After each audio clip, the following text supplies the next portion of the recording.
Welcome to the T2 Hubcast. Join Martin, Dave, Spencer and guests as they discuss all things personal and professional development. The T2 Hubcast, brought to you by the People Performance People.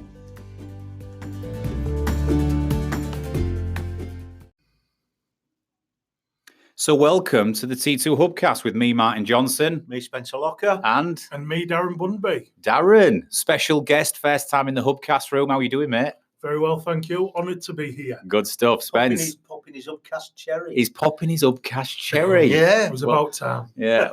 Listen, I can tell the tone of this Hubcast already. It's already going down the Swanee. Right. So we are Friday afternoon. We've come up with a concept and we're going to record the first ever Hubcast and we're going to call it Corporate Clangers. And Corporate Clangers is like the corporate version of Room 101. So what we're going to do, gents, is I've asked everyone to bring a couple of things to the table that piss you off in the workplace. Mm-hmm. You know, when you think about it, that hopefully other people will resonate with, but things you want to kick out of the workplace, right? And then at the end of it, once you've stated your case, we're going to vote on whether we keep it or we can it, just like Room 101. Yeah. But we're going to call it Corporate Clangers. Okay. Make sense? Yeah. Hopefully, it'll be a bit of Friday afternoon fun, but there'll be a serious undertone to it. I think people will resonate. Right, okay. Who's going first? You. As always, right? That really wasn't a question. It was almost like, I'm going first, but I'll offer it up. Yeah. All right, so the first one I'm going to put in on Corporate Clangers, the first thing I want to kick out of the workplace is the communal fridge. Yeah. The communal fridge. And do you know why? Because it's bloody disgusting. It's bloody disgusting. Now, this might be me with my OCD, right? This might be me with the way I am. But the way I see it with a communal fridge is it's one central place where everybody brings stuff in, brings their lunch in, puts it in the fridge and leaves it for 4 weeks. Yeah. And before you know it, you're trying to put your fresh stuff in the fridge next to somebody's chili con carne with a green fuzz on the top. Yeah. The fair takes over. Absolutely. It's growing, right? It's absolutely growing. And not only that, but if you've noticed, have you ever opened a communal fridge in the workplace that smells nice? No. Now you come to mention it, no. Exactly. Because nobody cleans it. It's communal, right? So shared responsibility is no one's responsibility. Yeah. You've got it, Spence, right? So the communal fridge is quite frankly honking for me.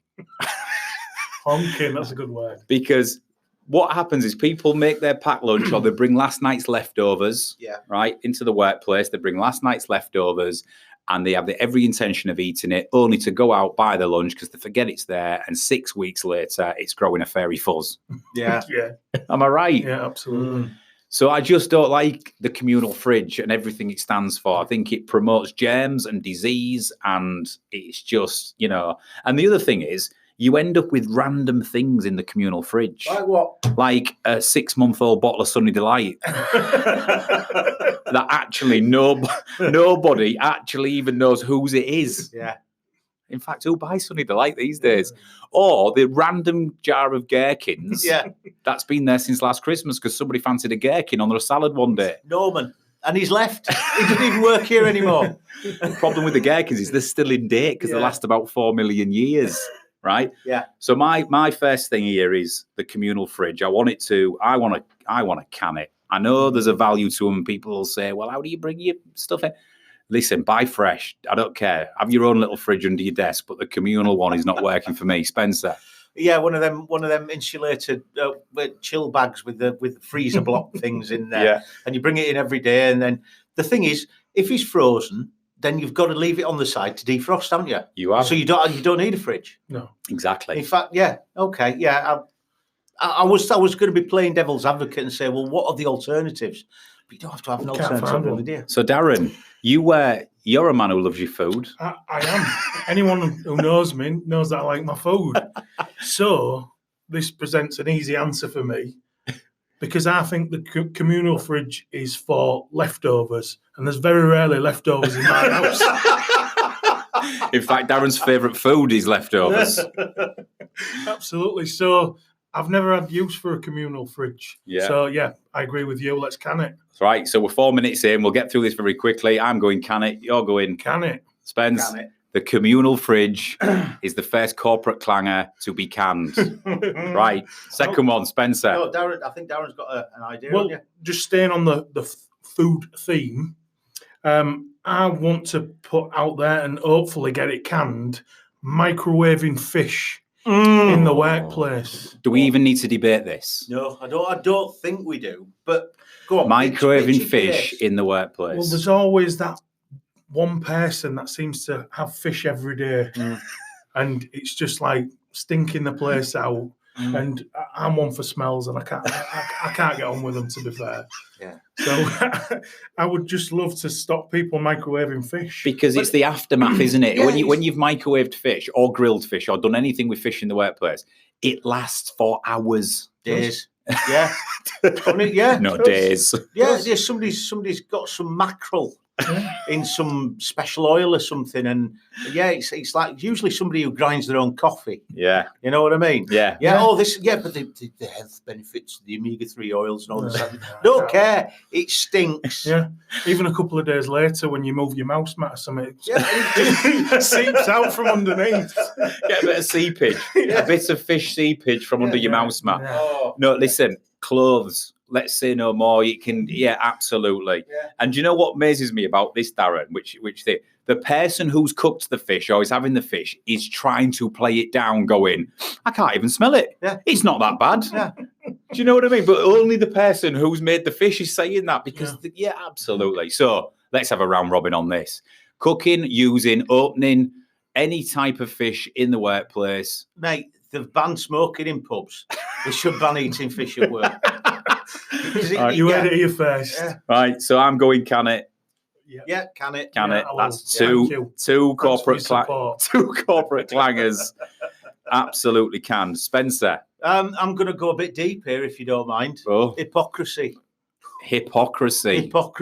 So you want to put I hypocrisy want to put in the bin? Yes, I do, and I sort of see it from a real sort of twisted way of why there could possibly be a need for hypocrisy. Yeah. In the sense that when you're talking to a boss or you're talking to a person of influence or a person of position, and they're telling you something like, you really want to look after yourself more, and they're eating an egg banjo and having a fag. You know what I mean? Yeah. And you think to yourself, you're telling me that. But it's sort of like in a twisted way, it's sort of saying, if you behave yourself, work hard Yeah. at school, keep your head down, you too could be in my position. And You it's know what I mean? almost like the manager who's sort of saying to the staff, we said, oh, you've got to get in half an hour early before your start time, make your coffee, go to your toilet, do your routine, and then so you're ready for your start time. Yeah. And then they rock up at 5 to 9 on the phone to somebody, doing their online banking. Yeah. And you think, well, hang on a minute. If I've got to come in early, why aren't you? So, and then you get the old response, do as I say, not as I do. You know what? That's Oh. nothing is Horrible guaranteed saying. more to push my buttons than that. If somebody says that to me, well, yeah. Hypocrisy from Yeah. Spencer, which is basically saying people who don't do what they're asking others to do. Yeah. I'll Definitely. tell you what, I'm canning it straight away. Yeah. Darren? Yeah, I'll go with you on that one. Oh, Spence. clean sweep for the first three. Definitely can that one. Absolutely. Excellent. So this is going well, isn't it? Yeah. We haven't had a polar argument yet. Right, so Nothing surviving. I'm going to go with my number 2. Okay. My number 2 to corporate clanger that I want to get rid of in the workplace is the desktop stroke paper tidy tray. Do you know what I mean by that? Yeah. The dual Oh, the filing tray. the things. 2-layered paper filing tray. Yeah. Right there, where you can stick files and papers and reports and all of that on. I It's think got- they call it a desktop tidy or Yeah, a paper tidy. tray. It's got in, out, and pending, but really, it's just. I mean, sometimes you can stack these bloody things 3 and 4 high, Yeah, right? yeah, They stack on top of each other. Either way, it has got to bloody go. Yeah. Do you know why? Why? Go on. Because tell us for why. me, it is one thing in the workplace where you sort of get one on your desk or you give your employees one to put on Yeah. their desk and you go, there you go. Yeah. Now start collating a load of shit, right, over the next 3 months and just keep it there for a rainy day. And you know what? If it gets full, just put more shit on top of it. Am I right? Does anybody actually it's like the place on your desk for all the things you should really shred or bin, Yeah. but you can't be bothered. Yes, it's a hoarder's dream, isn't it? Yeah, it is. Yeah. So you sort of think, I mean, if you're anything like me, because I've got to sort of bring a counter argument here. There's place for everything and everything in its place, but those three beautiful things on your desk, those in, out, and pending things, those are there for the things that don't have a place, but you don't want to get rid of, because you know that as soon as you shred it, your boss is going to turn around and say, "Oh, do you remember those notes you took on that meeting?" Oh yeah. Well, I get shredded it that. yesterday. I get that, but for me, that makes up probably 5% of what's in that tidy tray. The rest of it is all the stuff you're just stacking and stacking and stacking. It is a hoarder's dream. Yeah. It actually ends up, the tidy tray, it actually ends up being the untidy tray. It does. That's And you know what I'm like for desk cleanliness, Yes, right? yeah, You'd be getting a desk warning with an overspilling tidy tray. That's Tidy it. tray needs guardrails. What's your points on that? What's your thoughts on tidy trays? Well, I can see your point, but like Spence says, if you do need to store something somewhere, it is a perfect place to put it. So I don't know. I might give this one a lifeline. Ooh. No way. I might give this. Well, one I a think lifeline. Spence is, because he's a perfect, correct, and right and likes everything neat. He's going to give it a lifeline. For me, it's just taking up space on your table. It's untidy and it's every lazy person's dumping ground. And I think that's a really good point you make there. Lazy person's dumping ground. Because for me, everything's got a place for everything and everything in its place. If that is worth keeping, what I really should do is find a place to keep it. Right. Rather than dumping it in Permanent the tray. place. Yes. Right, let's take it to a vote for the tidy tray. I'm going can. Yeah, I'll can it as well. Well, I might keep it, get one, and see how high I can stack the shit. Oh, yeah, just say, piss me off. Yeah, I like it, Darren. Right, cool. So it stays just by the skin of its teeth. No, sorry, it gets majority has canned it. by the skin of its teeth. Okay, who's next? Go on, Dan. Shall I Yeah, go on. have a go? We'll maintain the order. Got a couple of ideas, and it actually does follow Martin's, because you're at the workstation, and I believe something's going on that shouldn't be happening, and that's the people that trim the nails at the workstation. The nail trimmers. The nail trimmers at the workstation. Now, I know there's a person on this hubcast, which is not, it's not me and it's not you, Darren, no, who does this, who is an on avid. occasion. But he's got his babblist with him as well to trim his beard. Listen, if it ever progresses into trimming his nose hair, he will be getting the boots, right? But yeah, Spencer's an avid nail trimmer at the workstation. To me, I could never imagine a single scenario where I would trim my nails at work or need to. No. So for me, without labouring the point, it is definitely can. I mean, you can't even control where them nail clippings go, can you? I can. There's like Roger in accounts with a bit in his hair and everything. Yeah, I construct an elaborate shield. Yeah. Do it. But Spencer, you could have somebody's eye out. He could have Puts him in his desk tidy. Oh dear. He puts them them in his desk tidy. Fair point. Right, so Spencer, are you keeping this? Yeah, I'll bin it off. It's always me when my nails grow to such an extent that I'm actually mishitting the keys on the keyboard. and I don't do that, so I'm like, I really should have trimmed Like it. Lord of the Rings. I tell you what, if your nails are that long that you are mishitting the keys on your keyboard, how long are you bloody leaving them? I mean, Yeah, I haven't got pianist's keyboards. well, it's not bloody Edward Scissorhands. Not far off. Oh, it's only God. on occasion. So, Gets to it. right, Darren. So you're firmly in can. I'm in can. Spencer, even though you do it, what's your commitment? Yeah. It's absent-mindedness and a lazy person's excuse. Yeah. Awesome. Right, next one, Spence. Well, you did the communal fridge. Yeah.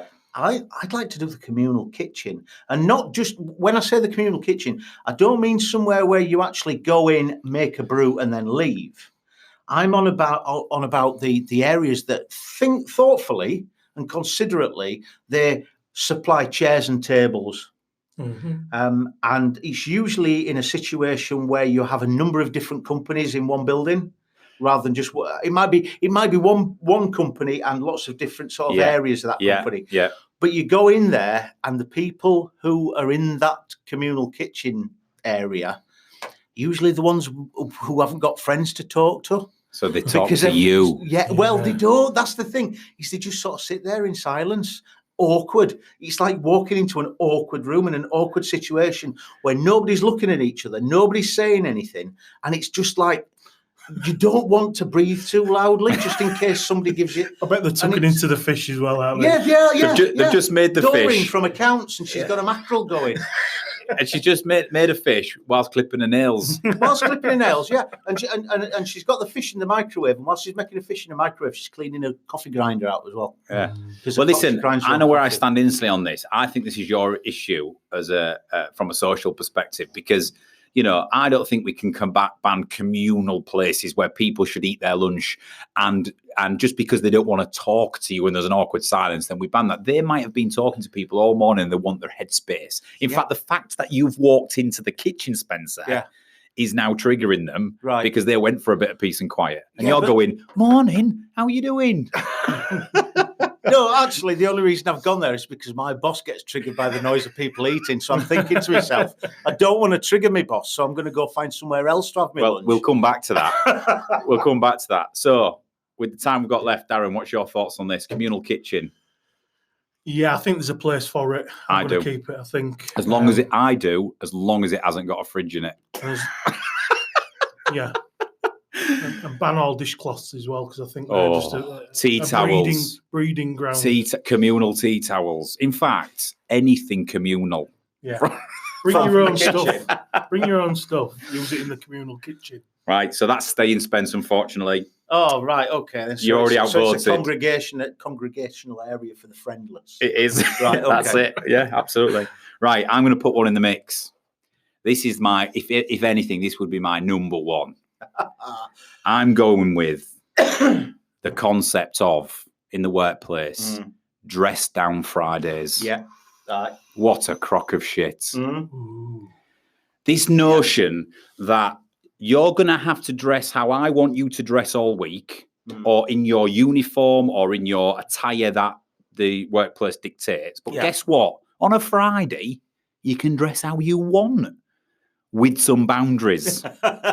Yes. Right? Yeah. So we're grown adults and we're allowed to wear normal clothes on a Friday. Why? Yeah. Why on a Friday? If they can operate in their place of work on a Friday and be productive, why can't they do it Monday to Thursday as well? Yeah, I agree. What is it all about? It's like my reward to you that you can be a normal human being on a bloody Friday. Yeah. It's a bit tacky, isn't it? It's a bit tasteless and a bit, again, it's like I have control over you.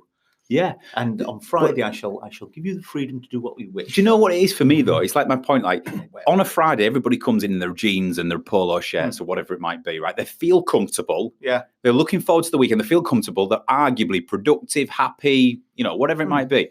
But yet we're going to inhibit and strangle that Monday to Thursday. When the business still operates, when you dress down, the business doesn't fall off a cliff on a Friday because you're all dressed in jeans, right? And you've got to bear in mind that some of these places are call centres where you don't see anybody anyway. Well, that's the classic case of a dress down Friday in a call centre. So, I just think the notion is rubbish. And I don't nobody's ever given me a clear argument to why there's value to just doing a dress down Friday. Darren? I mean, I'm already...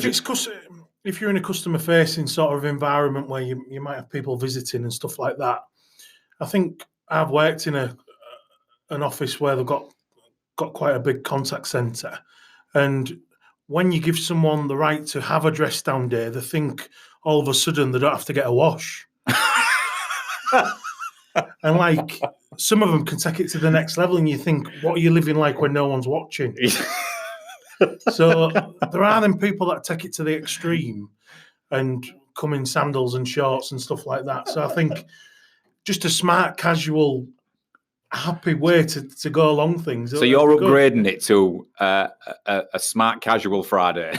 Well, just a smart casual work attire. Friday. Just basically trying to avoid people coming up to him and saying, Darren, that mankini, has it been washed recently? Love it. So Darren, if Darren was boss, Darren would be doing, listen, staff, we've worked hard. This week we're going to do the smart casual. Don't take the piss. Not too extreme. Friday. Yeah. And get a wash. Yeah. So yeah, I just don't. On a serious note, I just don't get it. I think we're living in a world now where if you can do a dress down Friday and operate, let's do. The problem is I already dress down. As you know, as a company owner and as somebody who operates in business, I dress down all the time. So I can't dress any further down. But without blowing smoke up your ass, you still look smart. Oh, I like that. Thank you, Darren. So yeah. Well, it's true, and it's appropriate. Exactly right. So I'm putting the notion of dress down Friday in the can. Darren. Yeah, I'll can it. Spencer. Yeah, I just don't get it. Cool. I agree with everything you've said there. Cool. Well, I only had one left, and that was noisy eaters. But I can't really put that up because it's my issue. and noisy eaters in the office who are eating an apple like they're eating it through a tennis racket. Right, yeah. or crunching celery crisps. Yeah, crisps should be banned from the office. So basically, it's me at the other end of the desk masticating at lunchtime. I'm glad you said that. At me. Said that right. You're looking at me, daggers, as if to say, "Suck them crisps first." Any food stuffs that are noisy naturally to eat should be banned from offices. But that's my issue, right? Nobody else's. Yeah. Have you got any more, gents, or is that are you pretty much out? I think that's it for the time being. We've got to say, keep our powder dry for next time. Exactly, for our second episode of Corporate Clangers. Well, do you know what? I bet people listening to this will resonate with almost every single one of those. Right? Bit of fun. Absolutely. And what medium is this going out? Is this going on LinkedIn? We'll publish this one socially. Well, maybe after listening to this, maybe people might want to sort of drop a couple of ideas on. Make suggestions. Yeah, drop us a comment on social media or LinkedIn about your corporate clangers, and we'll incorporate them into next Fridays. Good idea. Awesome. Well, I enjoyed that, Spencer. Yeah. Thank you very much. Cheers, Martin. Darren. Cheers. Thanks. You enjoyed that, mate? Yeah, I loved it. Good. We'll have you again. All right, and we'll be back shortly with another T2 Hubcast.